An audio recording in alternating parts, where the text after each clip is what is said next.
So good afternoon to members of the committee. Thank you to the members of the gallery for being here today.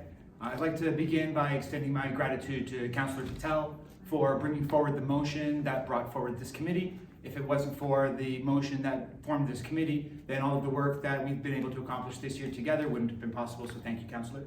I'll also thank Mayor Diodati as soon as he gets here, and thanks to each of you. Thank you as well to Dean.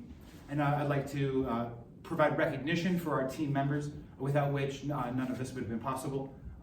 Myself as project lead, Alexi Paquin from Pump Marketing, she's there in the back in orange. Trisha Sabo also here with us, who is our volunteer of the year. Thank you so much for all of your contributions this year, Trisha. Sherry Hawkins, whom maybe have joined us online. I don't think she may be. She may be. And thank you, Dean, as well for all of the back and forth that we went through the duration of the pilot project. I'd like to also extend the recognition and thanks to Shelby Cleland, my partner and our secret weapon, and Cheryl Hamilton, a stakeholder, Arlene Wentz, a stakeholder, whom I've consulted with during the duration of the project. So thank you to both of you. As well as at the Innovation Hub, Dan Bordnave, Emma Eldon, Dave D'Angelo, and Rahi Tajadeh also contributed throughout the duration of the project, providing consultation, coaching, support, guidance, and sometimes a kick in the butt. Next slide, please. So as defined by the staff report, which was approved on July 8th by City Council, the deliverables of the pilot project can be distilled to these 4 items: the bus station TV, media production, establishing online presence, and radio advertising. In each of these categories, I'm confident to say that we've accomplished each of the objectives that we set out to accomplish. The non-trivial task of establishing a new brand and logos. For the bus station TV, we did a warm season advertising loop, and now we have a winter season Believe campaign loop, as well as we've established partnerships with UNF for our capstone projects, and in our discounts and giveaways, we, as you know, gave out the magic ticket in the Believe campaign. One point on the bus station TV is, well, I mean, I don't have any other slides about it, so if there are any questions about that, maybe I'll add that after for the sake of time. Thank you. Next slide, please. So we're led by a higher calling than just our own whims or biases. In order to make sure that we're doing the best we can, we have a few principles that I always convey when I'm speaking to members of the community and members of our team in trying to establish what we're accomplishing here. Our principles are that a rising tide raises all boats, which means that it's always free to stakeholders to be involved in our marketing campaigns, equitable and with mutual benefits. That many hands makes for light work, which means that we're always creating incentives for collaboration, for engagement, and for volunteerism, as well as to make the most with what we have, which is to always be engaged with positivity, innovation, humility, and resourcefulness. Not least of all because it's a non-renewable resource that we're tapping and we're spending other people's money. Next slide, please. Speaking of spending other people's money, this is the money that was spent in 2025. This is the full expense, month over month, item by item. You can see the monthly expenses to our total, just under the 15,000. And you'll note that 63% of our pie chart is devoted to human resources. So boots on the grounds, hands to get things done. And the rest of the expenses, of course, are printing and advertising, and some equipment. Next. So as you know, we have been out engaging in media production all through the spring, summer, fall, and now winter. Here are some photos from our spring session, and I was hoping to see this on the big screen, but we do have this nice compilation video to enjoy.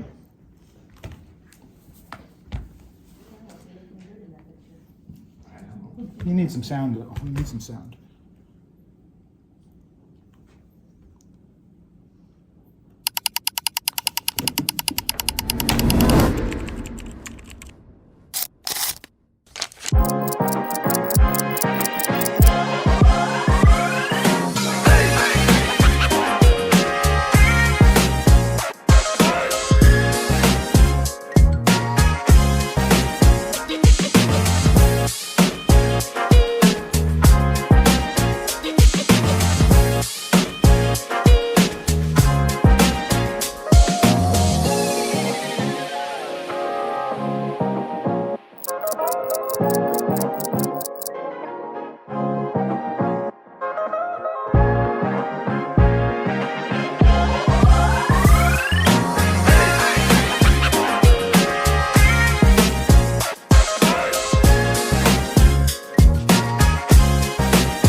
point was established, we covered a variety of events. I'll ask Mayor Jim to join us. Thanks for being here. So we were just reviewing the events that we covered over the pilot project, and one of the first events was.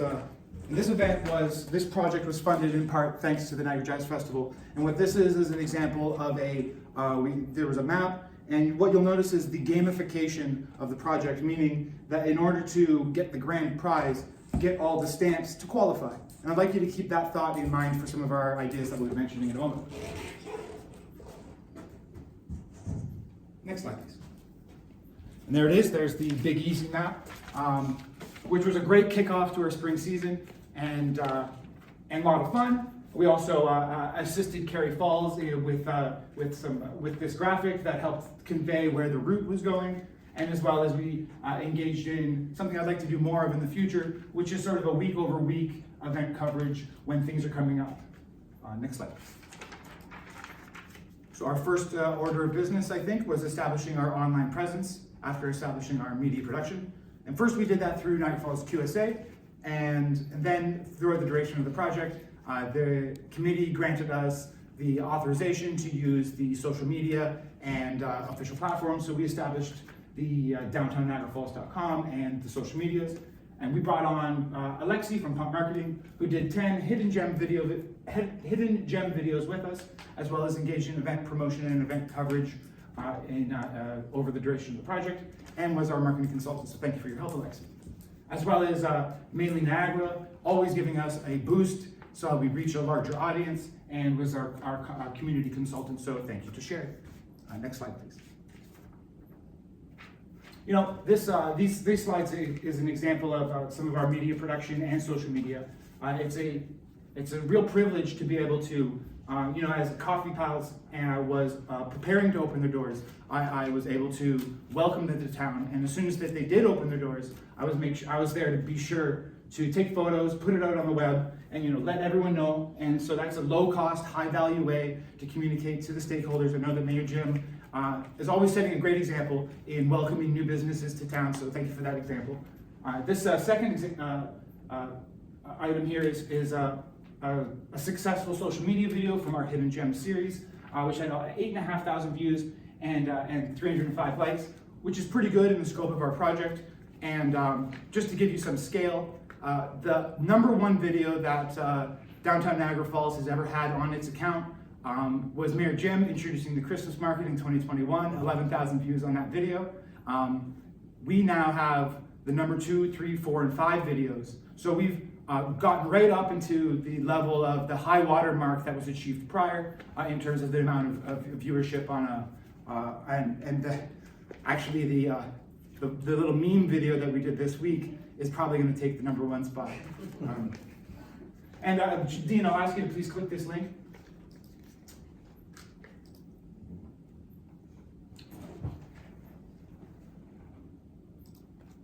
And so what you'll see here is Falls. From dining and shopping to entertainment and events, you'll find it all in the Queen Street area. Saturday, October 11th, Halloween on Queen. Spectacular family fun for everyone. Bouncy castles, pumpkin carving, a costume contest, and haunted house. Follow Downtown Niagara Falls on social media for deals, prizes, and more great events. Enter to win at DowntownNiagaraFalls.com. So that represents a combination of our radio advertising, our media production, and our social media projects. Next slide, please. And at that time when we had Halloween on Queen, so when we took over the Instagram account, there was no activity on the account, so that's the September flat line. Then we took it over and it begins a sort of a growth curve. Then we have the boost from Halloween on Queen, we see it spike up there. And so, we reached 10,000 accounts and had 40,000 views in October. And as of last week, when I submitted this slide deck, reached 60,000 views and 13,000 accounts in this second time period. Next slide, please. Representing over 100,000 views and reaching more than 20,000 accounts. The numbers are even better now in the recent week. The two spikes that we can see on our chart here, illustrating that the events do have an impact on our online readership. Halloween on Queen 17 followers on that day. During the Santa Claus parade, 17 followers, or 27 on that day. And what we can also glean from the social media is that 4 out of 5 Instagram viewers are actually stationed outside of Niagara Falls, meaning that our audience needs to travel to be here. But 1 in 5 are here local in Niagara Falls on Instagram. Those numbers are a little different on Facebook. Same with on our age ranges. 60% are under 34 on Instagram, and I think the inverse is true on Facebook. And as for gender, the majority of our Instagram viewers are female. And over the 2-month period, we've had over a 3.6% growth. Next slide, please. Turning to our website, downtownniagarafalls.com.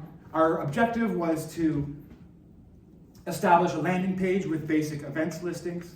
And you can see here that we had pretty much background noise readership until the Christmas, the parade, at which point it spiked very sharply and then sort of has subsided since then. So that was a big draw in to bring people to our site, letting them know that it exists and to check us out.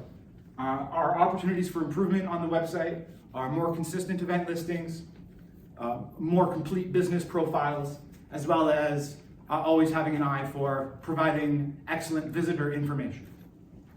Next slide, please. So we were able to communicate our key message through the media and other sources. Our Shop Local during the holiday campaign messaging was delivered, and we're happy that that is the case. Next slide, please. And we, part of that campaign was the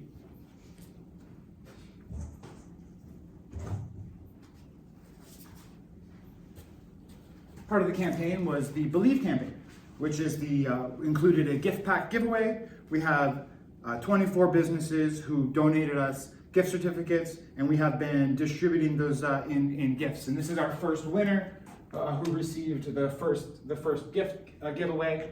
And so far the campaign has been going very well. And actually, Dean, I'll ask you to click that link, please.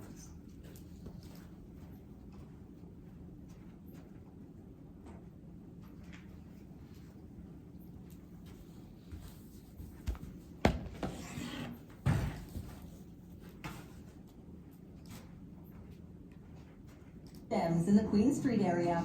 Follow Downtown Niagara Falls for your chance to win one of 6 gift pack giveaways from downtown businesses. Share and tag your friends and family to be entered into the weekly draw. There's something for everyone's wish list. For all the details, visit downtownniagarafalls.com/believe. Brought to you by the City of Niagara Falls Downtown Advisory Committee, the Niagara Falls Innovation Hub, and Niagara Falls QSA. So these radio commercials have been airing 5 times a day, 5 days a week on 105.7 and 101.1, and thank you to Andrew for putting those ads together. Next slide, please. As well, as we were able to communicate our campaign directly to the constituency, thanks to Mayor Jim, this video received a pretty good viewership and really helped people know. When I was handing out the tickets, they said, "Oh, I know what that is," because they had seen the video. So thank you very much. And thank you to all the members of the team for helping us put this campaign together.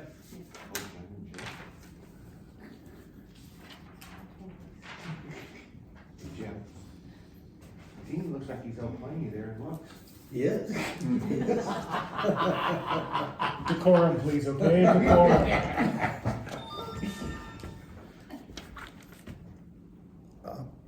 So the ticket is, I think, attractive. I think that it sends a positive signal that there's a group of businesses downtown. Come on downtown, check them out. We're open for business. Come and shop local during the holidays. It sends that message. But there are some pain points to acknowledge with this particular campaign. There's a carrying capacity. How many businesses can we actually visibly represent? And what does it feel like to be a business who's left out? That's not something we want to have happen. We want to be a rising tide that raises all boats, as well as the cost and the distribution. It was a challenge distributing it, mostly due to the rain. We expected twice as many volunteers, twice as many attendants, and be able to hand out twice as many tickets. And then thirdly is the matter of analytics. how do we know when a business has interacted with this? Therefore able to justify the return on investment. So we have a few things that we're looking to address in our future plans that we learned from this campaign.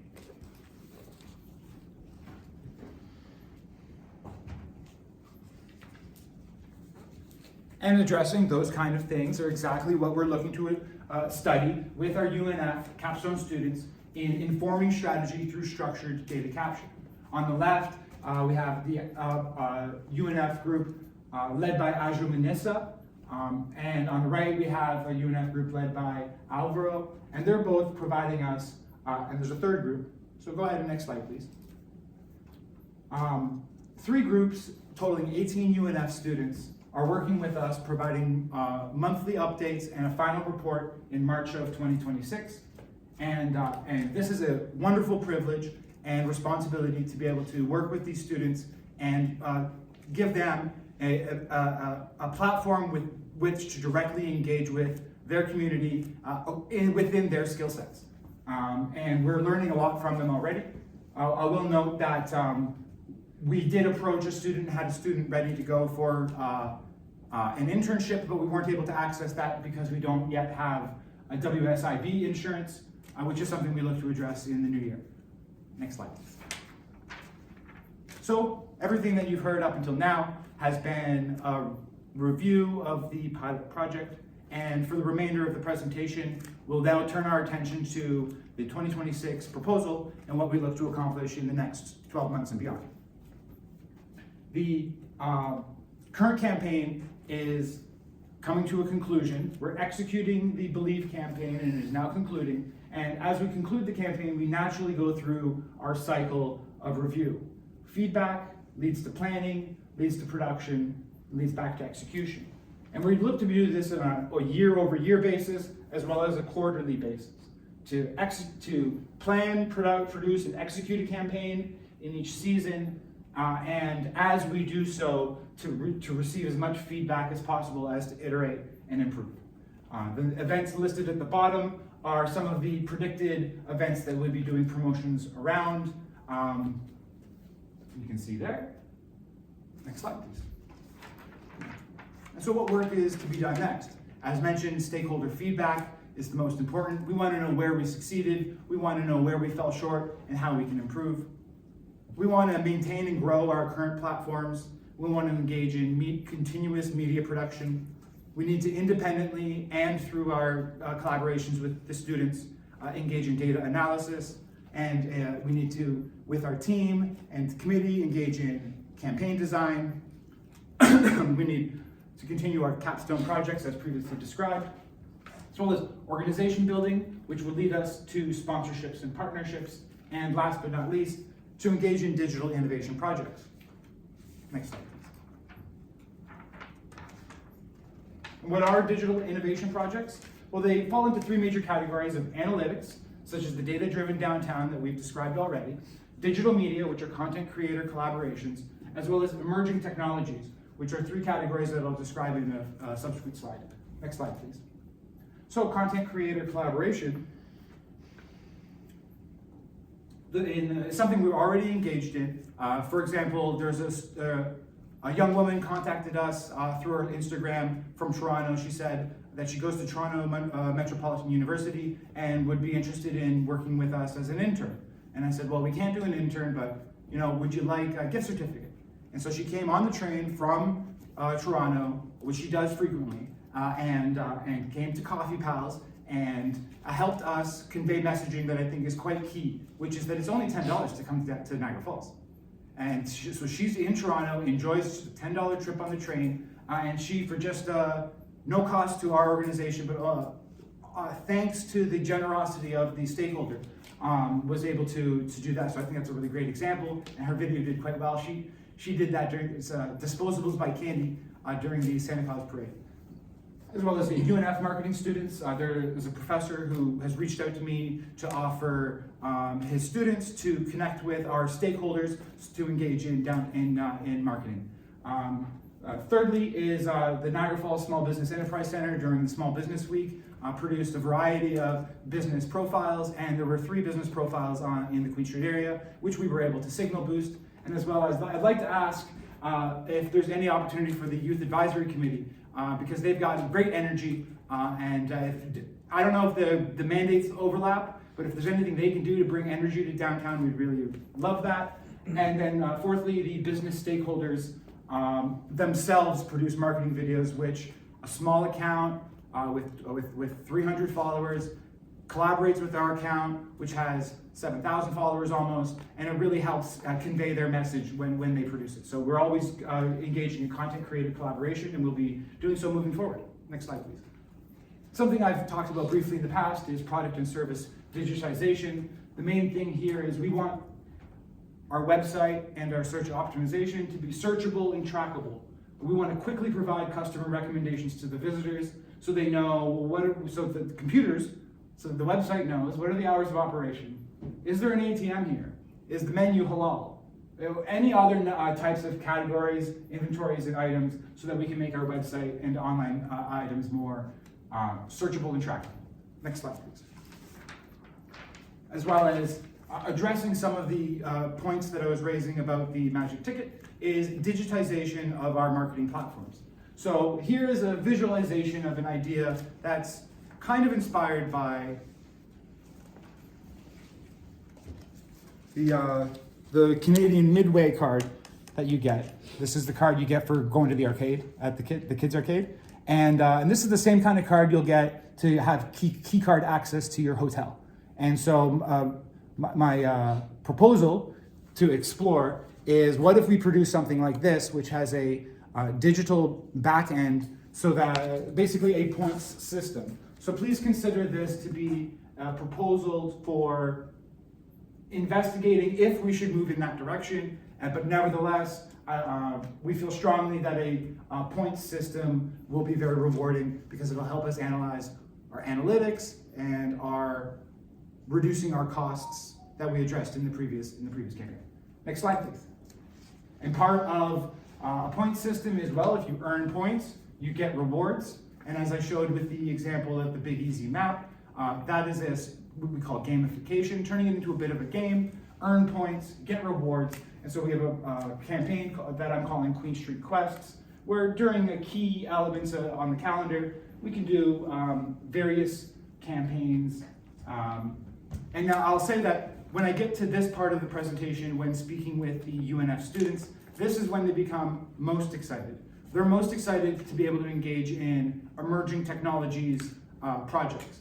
And so this is when they're like, oh, I really, really like that, when I say that it's Pokemon Go on Queen Street.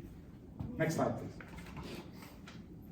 So that all ties into our more traditional and conventional promotions, seasonal giveaways, discounts and rewards, a year-end grand prize, as well as we're engaging in sort of Club BOGO monthly features, which is something we can talk about more so. Next slide, please.